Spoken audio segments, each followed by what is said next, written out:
Bienvenidos a una emisión más del Derecho a Disentir, el programa de Justicia TV en el que a partir de sentencias de la Suprema Corte abordamos temas de interés nacional con estudiantes de diversas carreras y universidades.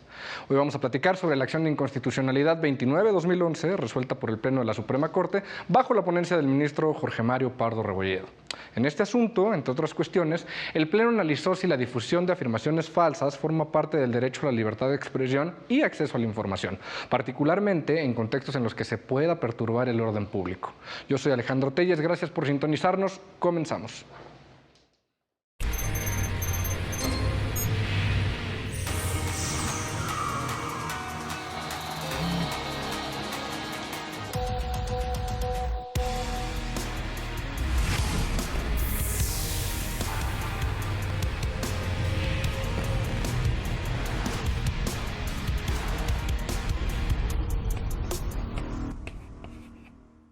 En este caso, la Comisión Nacional de Derechos Humanos promovió una acción de inconstitucionalidad en contra de la reforma al artículo 373 del Código Penal del Estado de Veracruz.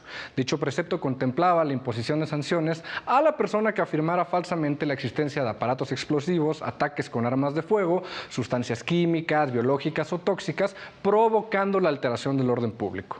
La Suprema Corte declaró la invalidez de todo el artículo impugnado al considerar que resultaba violatorio de los derechos humanos de libertad de expresión y derecho a la información. Y por otra parte, este precepto no cumplía con el principio de taxatividad en materia penal, consistente en que las normas describan con suficiente precisión qué conductas están prohibidas y qué sanciones se impondrán a aquellas que incurran en ellas.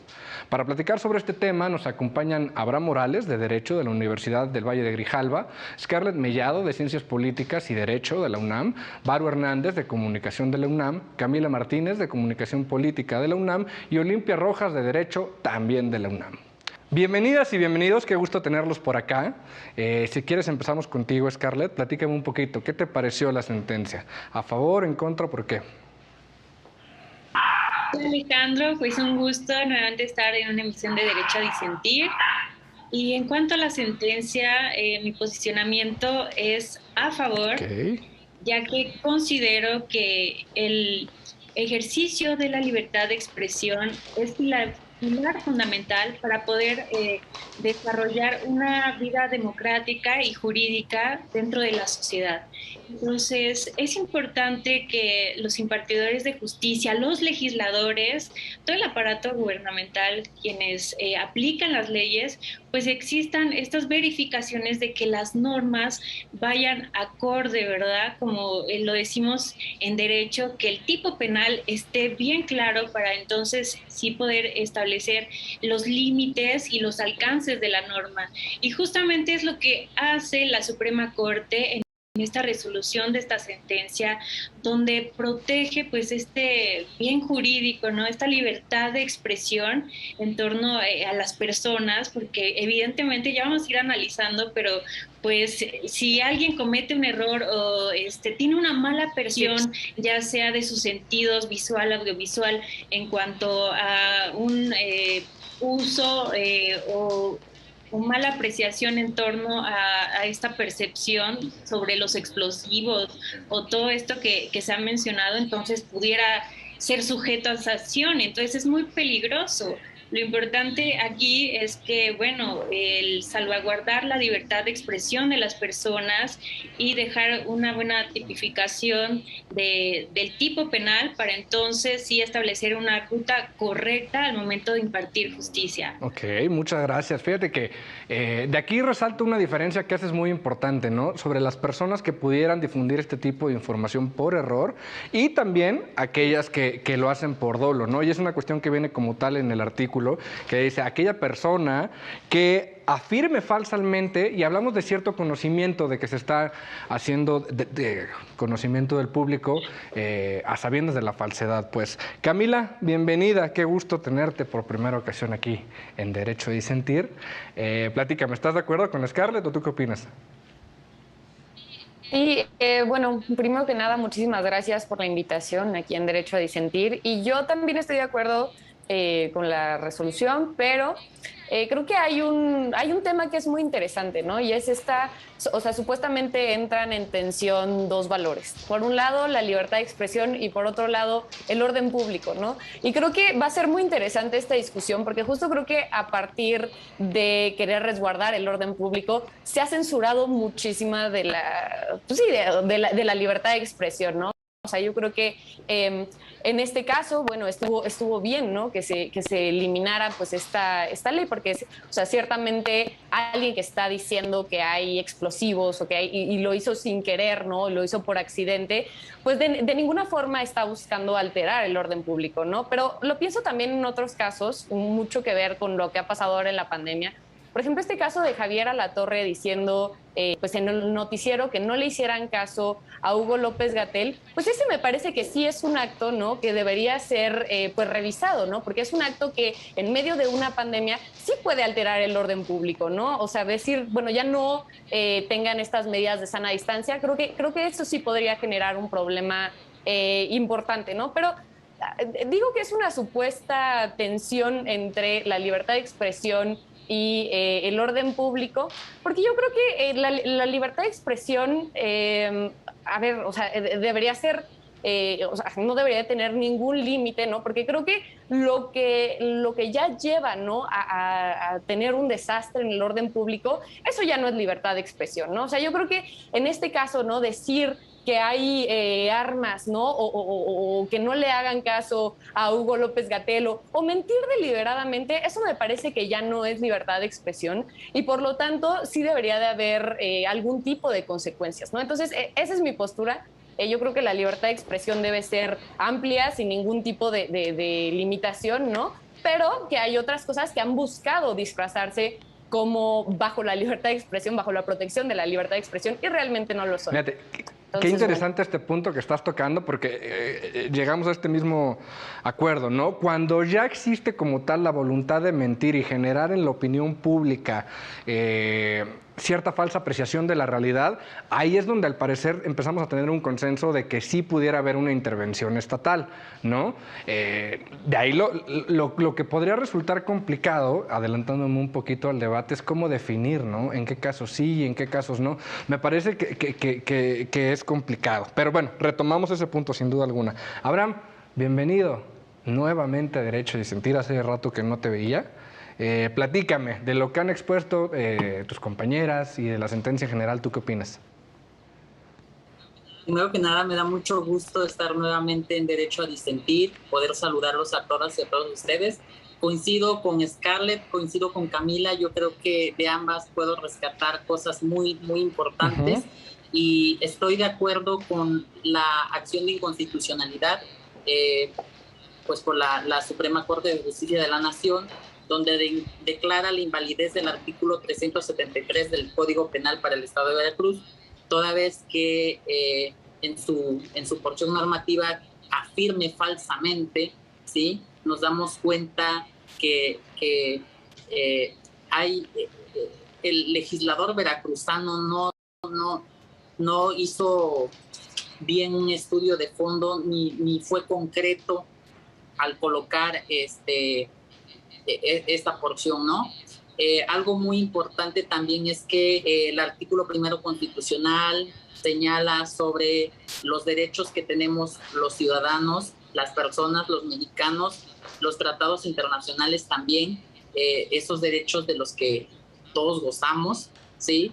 En materia de derechos humanos, en este caso, el artículo sexto y séptimo constitucional, que nos hablan sobre la libertad de expresión y la libertad de poder difundir e informarnos, ¿no? Entonces, en este sentido, yo coincido que fue incorrecto la descripción, más bien el tipo penal, ¿no? Entonces, pues soy de la idea que es correcto para mí la acción de inconstitucionalidad. Oye, Abraham, y en términos generales, así, tomando un posicionamiento claro, contra aquellas personas que en algún determinado momento sí expusieran información falsa a sabiendas de su falsedad y que ocasionaran problemas en el orden público, ¿tú estarías a favor o en contra de que hubiera una sanción?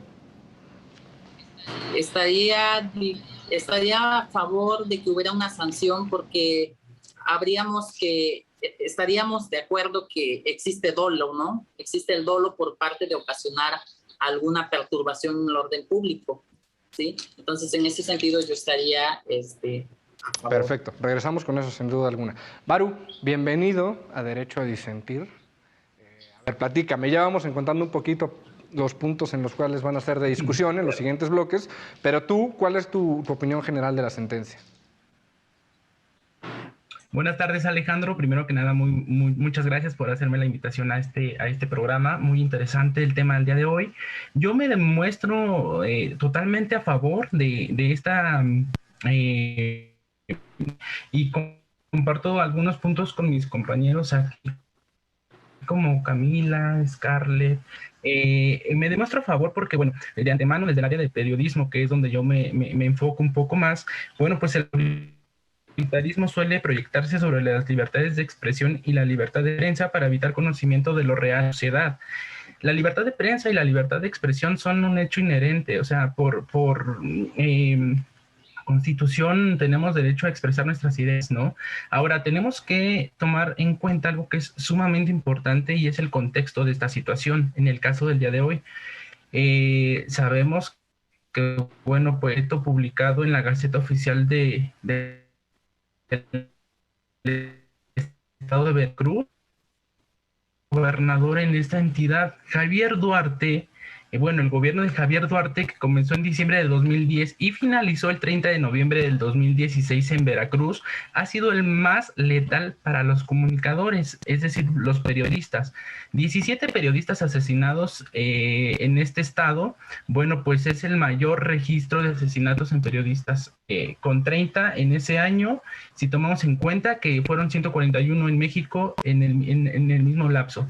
Entonces, es importante tener en cuenta estas variables, el contexto en el que se está dando esta situación, y bueno, también por el contexto federal, el presidente era Felipe Calderón, estaba su guerra contra el narco. Entonces, ¿cómo si ponemos atención en este aspecto, entonces la decir falsa, no sé, explosivos, armas de fuego, sustancias tóxicas, pues ¿qué estamos hablando? Narcotráfico, ¿no? Entonces, directamente sí está en contra de, bueno, los comunicadores, periodistas, conocer estos hechos a la sociedad.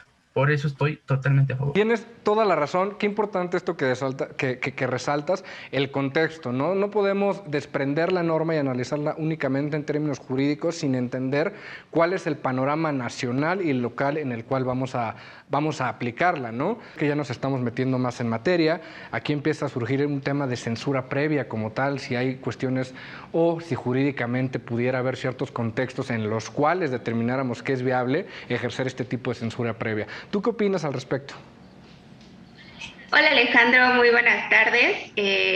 Saludo con mucho aprecio a mis compañeras y compañeros y sobre todo al actor más importante de este programa, que es tu distinguido auditorio.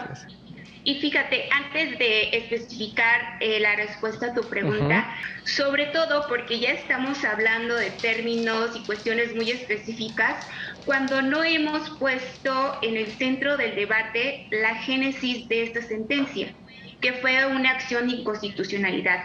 Esto es importante y no solamente hago referencia a un término meramente técnico jurídico, sino que este medio de control constitucional que permite a las y los gobernados en nuestro país, permite que ante el desquebrantamiento o la vulneración del orden jurídico constitucional se realice un resarcimiento a la violación de los derechos humanos que tenemos todas y todos, los cuales se encuentran protegidos, garantizados y reconocidos en nuestra Constitución.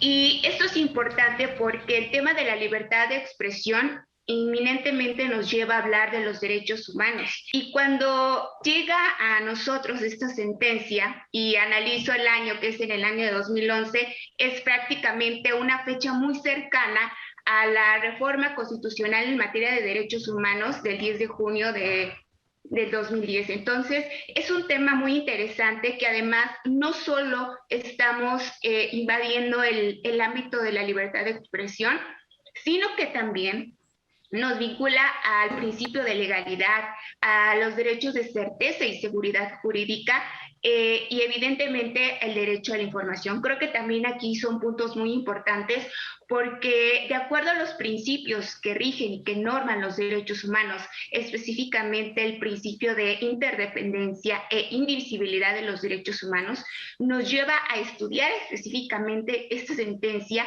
no solo al derecho de libertad de expresión como un caso aislado, sino también hay que analizar aquellos derechos que se vulneran y que de alguna manera se ven afectados con la realización de estos actos que vulneren en mayor medida a la libertad de expresión. Tienes razón y creo que me parece también muy acertado precisar, como tú lo has expuesto, que en la sentencia se recoge, ¿no?, todo este parámetro de regularidad constitucional de precedentes de la Corte Interamericana y también del texto constitucional, de lo que debe entenderse por la libertad de expresión, como lo mencionaban antes, como pilar de cualquier Estado democrático, y también dentro de sus dos vertientes, ¿no?, desde la parte individual, es decir, lo que nosotros podemos expresar ante la sociedad, pero también esta vertiente colectiva en la cual juega un papel fundamental que incluso, por este mismo principio que tú mencionas de interdivisibilidad, tiene relación con rendición de cuentas, con derecho de acceso a la información, con métodos de participación ciudadana, entre otros, ¿no?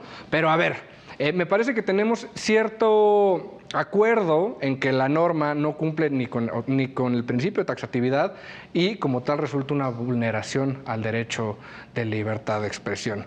Pero Camila ya ponía algunos ejemplos ya en el caso práctico o en la realidad concreta donde pudieran surgir ciertas dudas. Scarlett, tú eres una comunicadora como tal y nos encontramos en un contexto de pandemia, en un contexto de preocupación mundial. ¿Crees que en situaciones como esta o en casos de terrorismo, por ejemplo, o en el caso de narcotráfico, como lo mencionaba Baru, pudiera ser que estuviera validada el ejercicio de censura previa? Hay aspectos de la vida pública, pero en relación al Estado, al poder, a lo que pone en riesgo a la sociedad. Y en ese caso, jurídicamente, el poder político, el Estado, tiene esa investidura para tomar ciertas decisiones en aras de proteger la integridad de sus ciudadanos, es decir, el uso legítimo de la fuerza.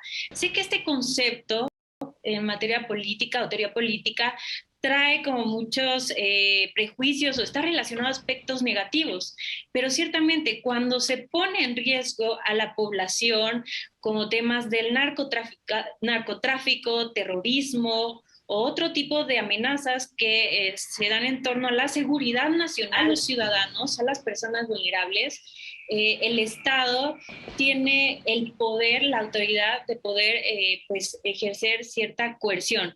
Ahora, hablando del tema de censura, a mí me llamaba la atención ver en el caso de otros países, por ejemplo, Alejandro, en China, donde hay un control bastante férreo en torno incluso a lo que se comunica en Internet. O sea, la realidad de China es muy diferente, las aplicaciones que tienen, los buscadores electrónicos. Entonces, ahí vemos, desde este lado del mundo podemos decir, es que eso pareciera que es censura, pero, o sea, su Estado, su gobierno ahí lo ven normal. Incluso hay gente que está a favor de ello y hay gente que está en contra. Entonces, sí genera un debate muy fuerte. Por lo menos aquí en México, en nuestro país, considero que está reconocido jurídicamente, constitucionalmente, priorizar la libertad de expresión, pero sí ha habido casos en otros países donde incluso ya en redes sociales se está hablando de censura, ¿no? Cuando ha habido levantamientos, ciertos disturbios sociales en contra de manifestaciones de regímenes autoritarios, donde la gente comienza a utilizar las redes sociales para expresarse, para lanzar un grito de auxilio, de ayuda. Entonces, es un tema muy delicado. Yo considero que una parte sí es, el Estado tiene ese poder de ejercer pues la fuerza, ¿no? Esa autoridad en determinados casos, pero el tema de una censura previa es pues hablar de ciertas particularidades. Por ejemplo, si hablamos de una red de trata de personas en internet, ¿no? La deep web, donde se manejan cosas muy oscuras, entonces sí hablar de que se deben de mejorar estos mecanismos para censurar ese tipo de redes, de tratas, de visibilizarlos, de castigarlos. Pero la libertad de expresión siempre debe prevalecer en un estado, en un aspecto positivo. Ok, qué interesante. Ya tocaste un tema que lo iba a dejar para un rato posterior, pero la verdad es que sí, a mí me genera mucha duda qué tipo de discursos podemos permitir libremente y no. Hasta dónde podemos dar la apertura a la discusión pública de temas, por ejemplo, de derechos. Y es que últimamente me he encontrado a mucha gente que incluso cuestiona que se le debiera de dar micrófono o espacios públicos a cuestiones, a personas que están con un discurso antiderechos, ¿no? Por ejemplo, antiderechos de la mujer, etcétera. Pero bueno, regresamos después del corte porque esto se está poniendo muy interesante. Vamos a aprovechar que hay muchas comunicadoras acá y vamos a preguntarles cuál es el papel de los medios de comunicación en esto. No te vayas. Estamos de vuelta en el Derecho a Disentir por Justicia TV. Estamos platicando un poquito sobre lo que es este derecho de libertad de expresión y cuándo pudiera haber ciertas restricciones válidas. Platicábamos y al parecer tenemos cierto acuerdo general en que sí debe haber cierta restricción o sí debe haber una sanción cuando a sabiendas se publique información falsa que pudiera alterar el orden público. A ver, pero en la práctica esto me resulta complicado, Camila. Voy a poner un ejemplo internacional, el tema de Estados Unidos. Y es que ante una situación fáctica tienes dos cadenas televisivas que lo van a interpretar de modo distinto completamente. No sé si puedo decir los nombres, pero como tal, tienes un medio afiliado o con ciertas miras con un partido político y uno con otro. ¿Hasta qué punto se le puede permitir a los medios de comunicación tergiversar así las cosas? ¿Hasta qué punto es un ejercicio válido de libertad de expresión? Yo creo que todos sabemos a qué medios te refieres, aunque no digas los nombres.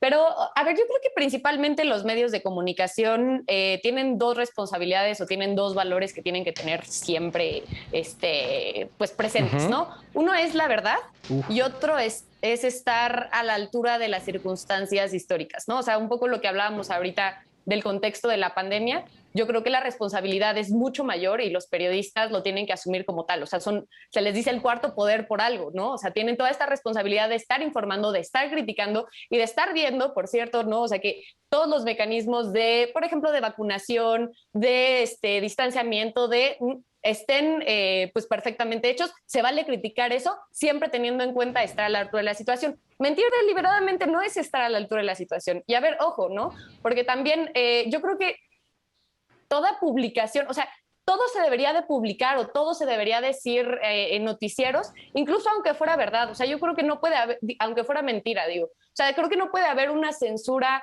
anterior a que se publique o a que se diga. O sea, lo que debería de venir después es una sanción posterior, ¿no? O sea, que ya frente a un juez se presenten las pruebas, se empiece a debatir y si se comprueba que efectivamente hubo dolo, hubo mentira, ¿no? Deliberadamente, pues entonces eso sí sancionarlo, ¿no? También otro tema de los que decías, creo que también tendríamos que revisar muy bien desde qué punto se está diciendo, ¿no? A ver, no es lo mismo que lo diga Javier Alatorre, ¿no? Que tiene uno de los noticieros más vistos en este país, a que alguien lo ponga en sus redes sociales, ¿no? Y también, o sea, por supuesto, por la capacidad de influencia que tiene la gente, pero también por el espacio de poder desde donde lo está diciendo, ¿no? Tú hablabas de derechos, seguramente hablaremos más adelante, pero no es lo mismo hacer una crítica a un grupo de poder de cualquier tipo, ¿no? Ya sea porque son hombres hetero, no sé, cis, etcétera, ¿no?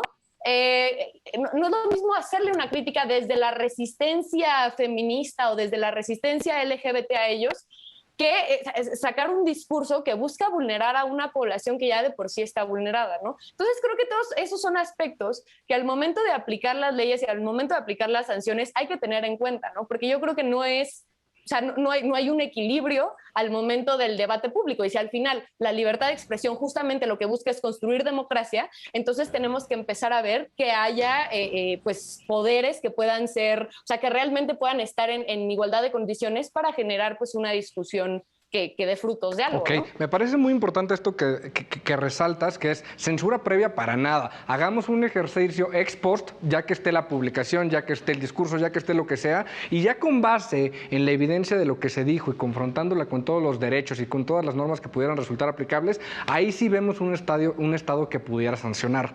Baru, ¿tú estás de acuerdo con esto? Porque entiendo que en términos, llamémoslo así, liberales, pues sí, podemos entender que ante todo debemos privilegiar el derecho, el derecho individual de la libertad de expresión. Pero hay otra parte de la opinión pública que cree que no, que tenemos que lo que debe priorizarse es el orden público y tomar en cuenta todas las consecuencias que puede tener una noticia de este tipo, ¿no? A ver, lo voy a poner así de claro. ¿Cuánta gente ha salido a decir que no está bien vacunarse, ¿no? Simplemente... y las consecuencias que eso puede tener, ¿no? En un determinado momento decir que hay un ataque terrorista, eso puede generar desde multitudes que se ven colapsadas, etcétera. ¿Tú qué opinas, Baru? Y sí, Ale, te digo, yo estoy de acuerdo con algunos puntos que mencionaba anteriormente mis compañeros. Hay que entender específicamente el papel que juegan los medios de comunicación en este tema.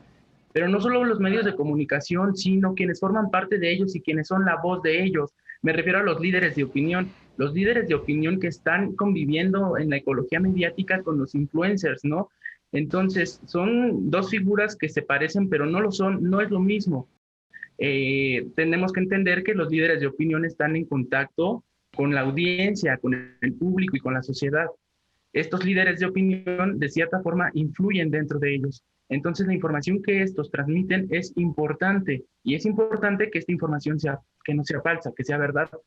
Como tal, el protocolo periodístico, bueno, pues tenemos que ser... el periodismo es subjetivo por naturaleza, pero el proceso de investigación de un hecho tiene que ser objetivo. ¿A qué me refiero con esto? Tenemos que ser conscientes los comunicadores, los periodistas, de que si te dicen que en tal lugar hubo un enfrentamiento criminal de grupos de choque o de grupos de narcotráfico con fuerzas armadas, te dicen hubo 20 muertos, literal, como dice un autor de algún libro que leí en su momento, tienes que asomarte al congelador y verificar toda la información posible.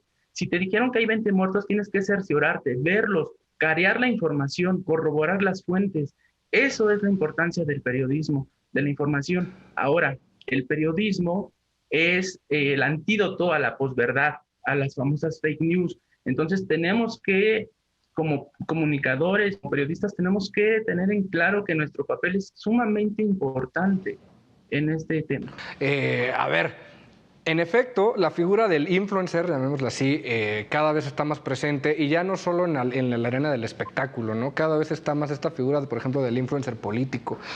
Abraham, desde una perspectiva jurídica, ¿tú crees que pudiera tener la misma responsabilidad un medio de comunicación establecido que una figura pública como es un influencer?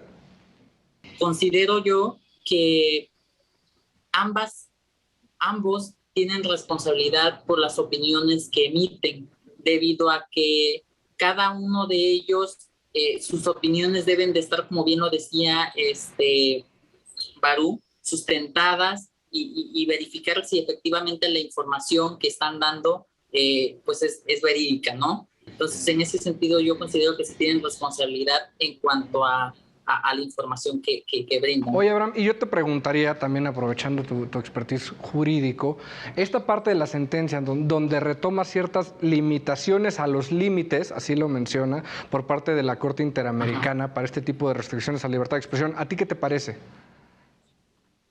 Es muy interesante el hecho de que, bueno, lo puedo poner así, mis derechos terminan donde inician los de alguien más, ¿no? Entonces, en este sentido, mis opiniones, si afectan a terceros o si afectan derechos de otras personas, debe de ser una limitante eso, ¿no? Empezamos a delimitar nuevamente este tema de responsabilidad dependiendo de la gente. Ya hablamos de lo que son los medios de comunicación, lo que son los influencers, pero también, por ejemplo, tenemos el caso de los servidores públicos, ¿no? Es otro tipo de responsabilidad cuando se emiten comunicaciones falsas con el poder que implica su cargo.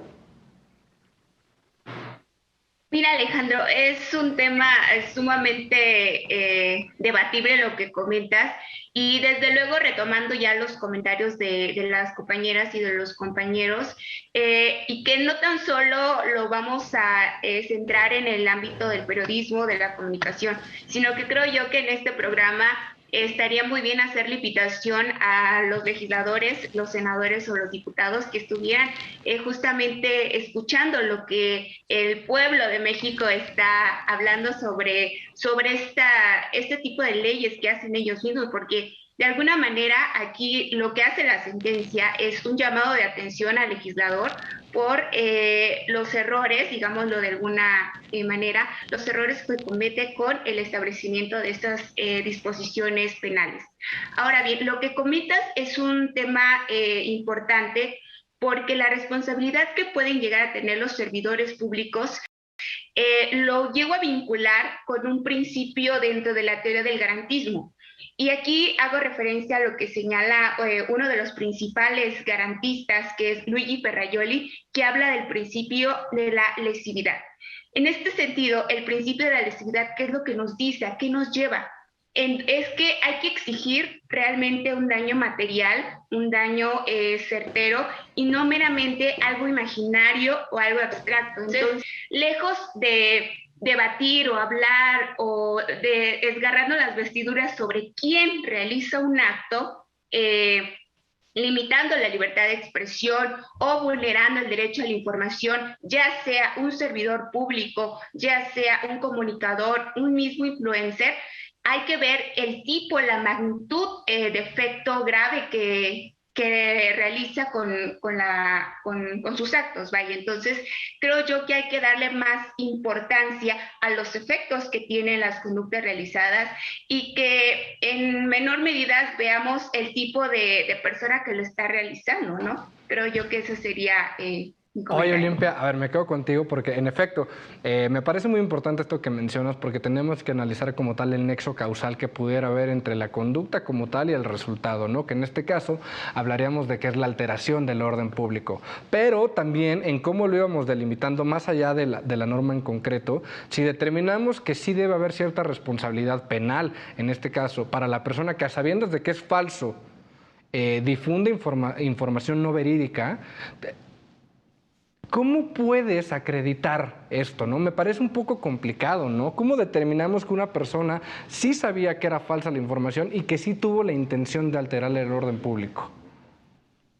Desde luego es un tema muy subjetivo desde alguna forma, y aquí retomo un comentario muy importante que señala la misma sentencia, que el legislador debe basarse en el principio de taxatividad también, que este principio de taxatividad nos dice, crea tipos penales que sean certeros, que no generen puntos abiertos para quien va a aplicar la norma, que en este caso es el juzgador.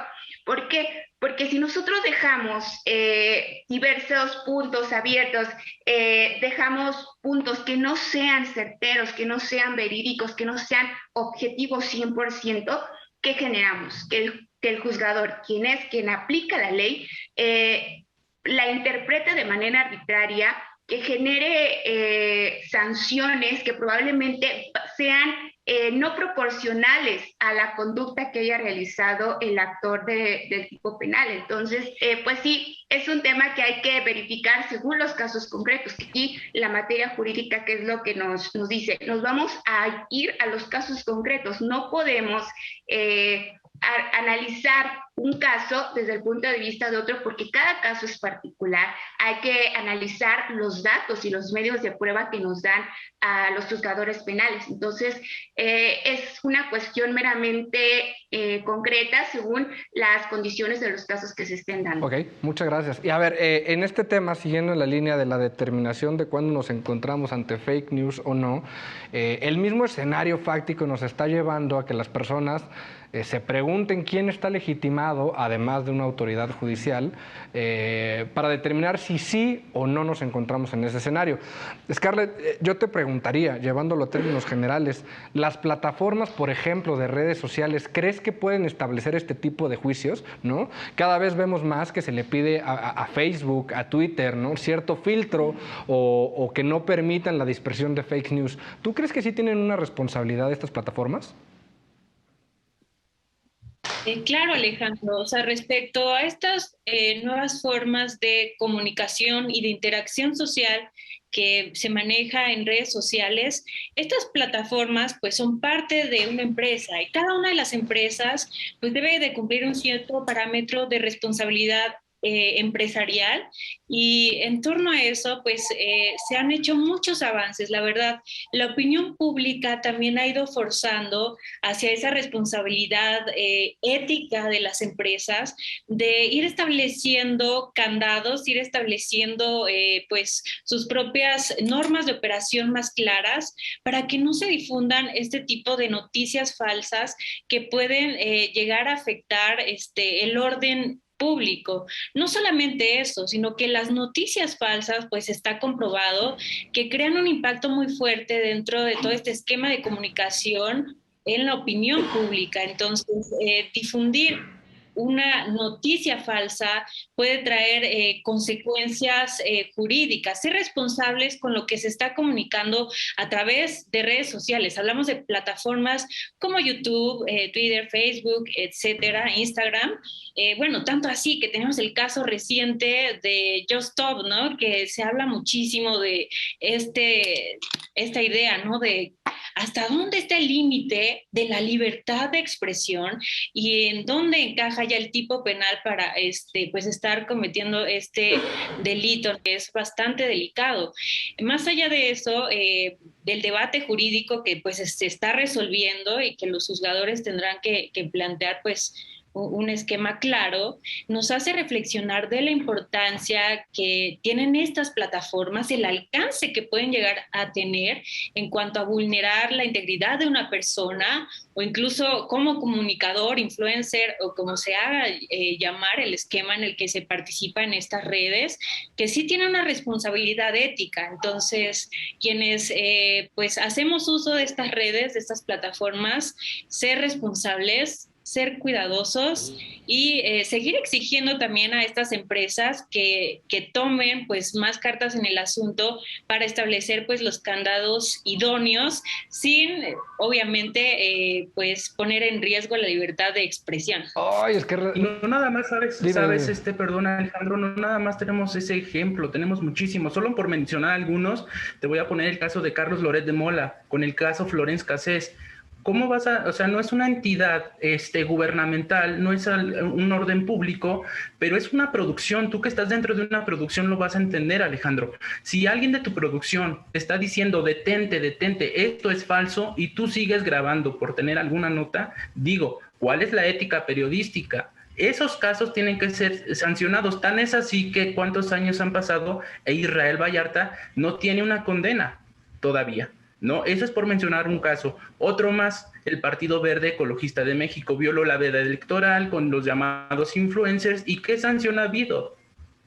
Igual en este hilo de ejemplos y retomando el tema de los servidores públicos, por ejemplo, y espero no ser censurada por el comentario a emitir, el mismo presidente de la República, muchas veces en sus mañaneras los comentarios que realiza, que en ocasiones va en contra de los datos que tienen las instituciones gubernamentales. Entonces también hay qué sanciones tiene el legislador para nuestro presidente, para los mismos servidores públicos, ¿no? Estamos en un tema de la pandemia que es muy grave, y estar emitiendo comentarios que en algún momento se confrontan o se distorsionan, pues bueno, dejas a la sociedad en una duda enorme. No estoy seguro si yo como individuo quiero que una plataforma tenga la capacidad de restringir mi libertad de expresión o emitir un juicio sobre lo que estoy diciendo bien o mal.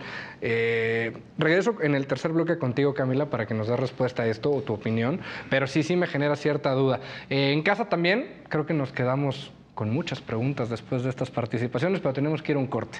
Vamos rápido y regresamos. Estamos de vuelta en El Derecho a Disentir, el último bloque, tristemente porque de este intercambio de ideas me surgen más y más preguntas y creo que ustedes estarían en aptitud de contestarme la mayoría de ellas. Pero a ver, regreso un poco contigo, Camila, de este tema que estamos tocando, de las 10,000 preguntas que ya te hice y que están en el aire. ¿Tú qué opinas? ¿Las plataformas sí deberían tener esta capacidad de restringir o censurar los comentarios que hacemos en ellas? ¿O debe ser únicamente la autoridad? En general, ¿tú qué opinas? Híjole, sí es un tema muy conflictivo. Justamente ahorita en el corte estábamos hablando del caso de Donald Trump, ¿no? Cuando dio a conocer toda esta información dijo más bien en redes sociales que, va a denostar el COVID, a decir que no se necesitan cubrebocas, todo ese tipo de mensajes, ¿no? Y decíamos que en ese caso sí lo eliminó, pero yo, creo que por un lado, cuando me meto, por ejemplo, a Twitter y veo todas estas pues al final hay redes de prostitución en Twitter, ¿no? Al final hay pornografía en Twitter, ¿no? Que nadie está regulando. Entonces, cuando veo esas cosas, en esos momentos, claro que sí digo como, ¿por qué nadie está haciendo nada, no? Pero luego también me causa muchísimo conflicto, ¿no? Pensar que sea una empresa privada, ¿no? Quien esté decidiendo qué le conviene o no. O sea, yo creo que al final le hemos dado un poder brutal a las plataformas, ¿no? Yo soy adicta a Twitter, es por ahí por donde me comunico con la gente. Y al final, o sea, estamos construyendo un espacio público en las redes sociales, del cual entonces quien decidiría qué se habla y qué no se habla es una empresa privada con intereses privados, ¿no? O sea, que al rato puede estar asociado con, no sé, un partido político u otra empresa en específico que entre en conflicto con alguna de las convicciones que yo tengo y entonces decidan simplemente censurarme. Yo creo que no. O sea, me causa mucho conflicto. La verdad es que creo que no tengo una respuesta terminante para este asunto, pero yo sí preferiría que pues, siguieran manteniendo, por ejemplo, mi tweet y luego ya a partir de lo que diga los códigos penales, ¿no? Y ya presentando pruebas, entonces se decida si se elimina o no se elimina ese tuit, ¿no? Pero sí creo que entonces tendríamos que impulsar que efectivamente haya sanciones cuando alguien publica información falsa, ¿no? O cuando alguien, pues sí, deliberadamente miente desde algún medio de comunicación, porque creo que lo que ha faltado es eso, ¿no? No se ha hecho. Sabemos que hay gente que ha mentido, sabemos que hay gente que pues, ha buscado, pues sí, o sea, desacreditar, por ejemplo, a la autoridad sanitaria, etcétera, pero no ha habido un proceso de investigación donde se busque, pues,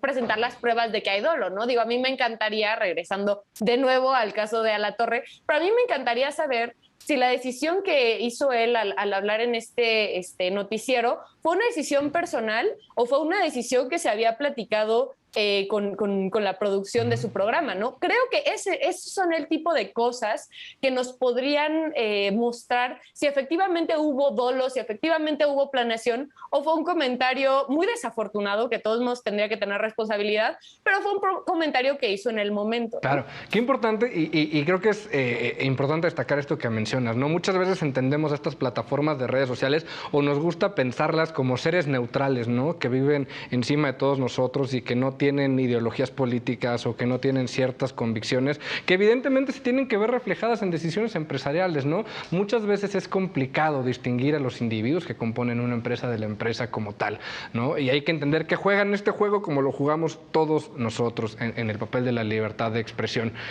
Abraham, voy contigo. ¿Tú qué opinas de este tema como tal? Me parece que entonces ya estamos llegando al punto, o lo que nos comentaba Camila, es sí que sea la autoridad, nos mantenemos en el tema de que en efecto aquí se trataba de un tema de censura previa, de que había un tema, efectivamente, de que no estaba como tal bien regulada cuál era la conducta y la sanción que le correspondía, pero en general sí estamos a favor entonces de que haya sanciones para las personas que promueven noticias falsas. ¿Qué opinas?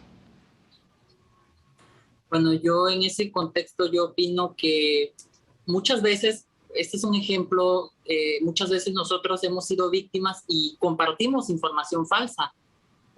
Hubo un momento en el cual estuvieron surgiendo mucha información falsa y un espacio informativo daba a conocer cuáles eran falsas y cuáles no eran falsas. Entonces, en este sentido, digo, si estuviera vigente todavía ese artículo que se declaró inválido, pues nosotros también tendríamos responsabilidad penal por compartir este tipo de información falsa, porque de esta manera estaríamos afirmándola, ¿no? Entonces, en este sentido, yo considero que se debe de valorar, ¿sí? Qué tipo de información o qué tipo de afirmaciones van con ese dolo, con esa intención de causar quizás daño a un determinado número de personas, ¿sí? Entonces, pues ese es mi punto de vista con respecto a lo que me comentas, ¿no? Claro, y me quedé pensando también en las consecuencias que seguramente, a ver, saliéndonos un poquito de lo que es nuestra generación y yéndonos más arriba, ¿no? ¿Cuántas veces no nos hemos encontrado con aquel familiar un poco más grande que nos envió un mensaje de WhatsApp diciéndonos, se acabaron las vacunas, o no sé, y evidentemente tú te puedes dar cuenta pues que se trata de una fake news, ¿no? O que se trata de un sitio de internet pirata, pero pues ellos tal vez no lo saben, ¿no? Y eso sí genera descontrol, cómo se va publicando poco a poco y sí puede afectar a la sociedad en general. Baru, ¿tú qué opinas? Mi opinión es la siguiente. Mira, si tú estás detectando que algo que estás compartiendo o que está siendo viral, ¿cómo podemos diferenciar esto? Bueno, pues algo muy sencillo que todos podemos hacer es consultar inmediatamente internet, distintos tipos de fuentes, distintas fuentes confiables, que cada quien tenga a su bien ya preseleccionadas, y evitar compartir este tipo de información, porque volvemos a lo mismo. Muchas veces esta información pues tiende a ser esto sí puede generar desorden público, ¿no? Y lo hemos visto, se hace viral algo y trasciende. Entonces, pero también es importante conocer que sí tiene que haber un castigo ejemplar a quienes transmiten o comparten información falsa. Yo vuelvo a retomar el caso de Carlos Loret de Mola. ¿Cuántos años no lleva sin sentencia Israel Vallarta? Más de 10 años. Y Carlos Loret de Mola lo vemos siguiendo en sus informativos, sean en sus columnas de periódico, en sus programas de radio o en sus intervenciones en televisión. Entonces, tenemos que exigir nosotros como sociedad también al ente de justicia que haya sanciones ejemplares para que esto no se repita una y otra vez. Porque hay víctimas, pero no hay culpables. Nunca. Ya va saliendo este papel del Estado fuerte frente a este tipo de cuestiones. A ver, Olimpia, ¿cárcel a los que difunden a sabiendas información falsa o qué? ¿De qué estamos hablando? Pues mira, yo difiero un poco con lo que acaba de comentar Baru, porque no solamente le pertenece al juzgador emitir sanciones. Yo insisto y soy partidaria de que hay que motivar a nuestros legisladores, ya sea a los diputados o a los senadores, para que el proceso histórico y social no se adelante por sobre las cuestiones jurídicas, por sobre el Estado de Derecho. Ya hemos evaluado, ya hemos analizado diversos ejemplos, diversas circunstancias en donde no hay sanciones, donde no hay medidas de prevención, porque no tan solo hay que hablar de sanciones, sino también de medidas de prevención, en donde nos hace falta divulgar las leyes, no tan solo la Constitución, sino nuestras leyes federales, las leyes generales, las leyes locales, que ya regulan de alguna forma este tipo de temas. Particularmente la Ley Federal de la Radio y la Televisión, creo yo que ya se queda con un término añejo, porque hay que hablar también de medios digitales. Ya estamos en una era puramente digital, en donde estamos, Verbigracia, aquí participando en el área virtual. Hace falta esto, hace falta reformas. Y, por ejemplo, otra cuestión también importante que hay que señalar, porque aludimos mucho a los temas de periodistas y todo esto, también hacer frente a la situación que se vive en México, particularmente con los periodistas, la vulneración de derechos humanos que se está viviendo y, bueno, un sinfín de cuestiones que hace falta poner en el debate público, en las discusiones sociales, y que todos seamos conocedores de estos temas. Ok, muchísimas gracias. Pues sí, me parece que en términos generales la forma en la que nos acercamos en el programa a la norma fue más deambulando por las cuestiones que estaban involucradas, pero llegamos a respaldar la conclusión que tiene la sentencia, ¿no? Es decir, se trataba de un tipo penal que no cumplía con el principio de taxatividad y sí parecía que se ejercía un tema de censura previa sobre determinado discurso que no estaba justificado. Pero al final me parece que con lo que me quedo de sus participaciones es si hay una necesidad como de regular el contenido que se da a conocer en los espacios públicos, si hay una responsabilidad de los agentes que emiten este tipo de opiniones y en algunos casos incluso mencionan pues que se trata de una responsabilidad penal. Para concluir, Camila, ¿tú estás de acuerdo entonces con este tema de prisión a aquellos comunicadores que esparzan noticias falsas? No, no me encanta el tema de la prisión, ¿no? Pero sí me gustaría que hubiera una sanción, ¿no? Para verificar que pues, no vuelvan a difundir una noticia falsa a sabiendas, ¿no? O sea, creo que también eso de a sabiendas es muy importante. O sea, creo que, y regreso a la primera participación que tuve, ¿no? O sea, yo creo que la libertad de expresión implica una libertad para decir lo que piensas, para decir lo que opinas, pero siempre teniendo en cuenta que tiene que aportar algo como democráticamente a la discusión pública para mejorar, por ejemplo, la actuación del gobierno, ¿no? Siempre tiene que ser verdad, siempre tiene que estar, ejercerse de forma responsable según el momento histórico que se está viviendo, ¿no? Una mentira definitivamente no aporta nada, ¿no? Y por lo tanto, no debería de estar cubierta por la libertad de expresión, ¿no? Por eso creo que entonces sí deberíamos de tener, tanto para medios de comunicación como para redes sociales, pues más procesos judiciales donde se comprobara realmente